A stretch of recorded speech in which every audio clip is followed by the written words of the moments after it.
Zenobia Petty is a woman. She is a mother. She is a daughter. She is a person with thoughts and feelings and memories and pain. And she has lived on the street for 25 years. No one was there to help her. She had to help herself. I've heard people say that is how it's supposed to be. People are supposed to take care of themselves. How ridiculous is that? When you were a kid, you had your parents. When you were a parent, you had each other.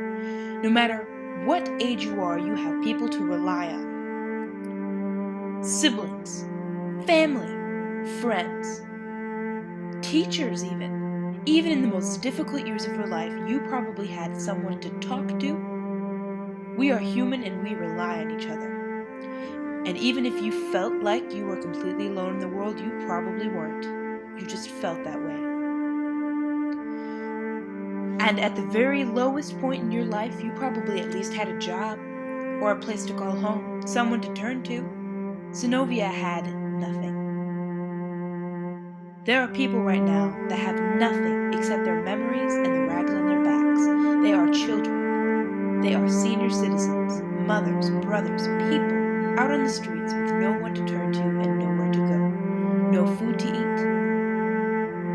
No place to sleep but the cold, hard ground that you walk on with your shoes. When was the last time you went hungry because there was no food in your refrigerator? Can you imagine having a refrigerator or not having one? Can you imagine the life that she led to think that that was her normal? When was the last time you threw food away because you didn't feel like taking care of it, or because it doesn't taste as good after it's sit in the fridge? The homeless deserve to be cared for too. They are people and they deserve your attention. You have someone to talk about your rights in the government. You have the opportunity to vote, representatives that you are supposed to put in their place.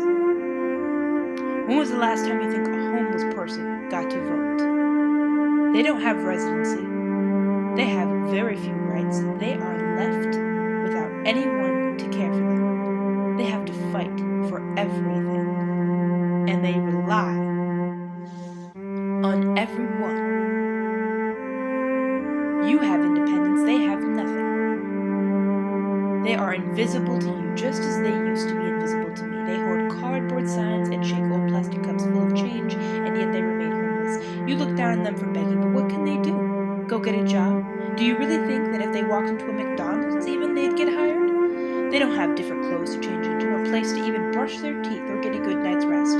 Where do they write up a memorial? Where do they take a shower? How are they supposed to get a job? People with college degrees can hardly get a job these days. People that have worked for companies for years, for centuries, and saved every penny are facing hardships in this economy, in this country. Can you imagine your grandmother or your baby boy out in the street begging for change? Can you imagine yourself? No, you have not experienced it, and I hope you never will. But I also hope that just the idea will motivate you to help those that in that situation. One day, you might find yourself in such a situation, and you cannot say that only drug addicts or freeloaders are homeless. You cannot make assumptions about another person's life. I know it's difficult, but even one small thing can make a difference.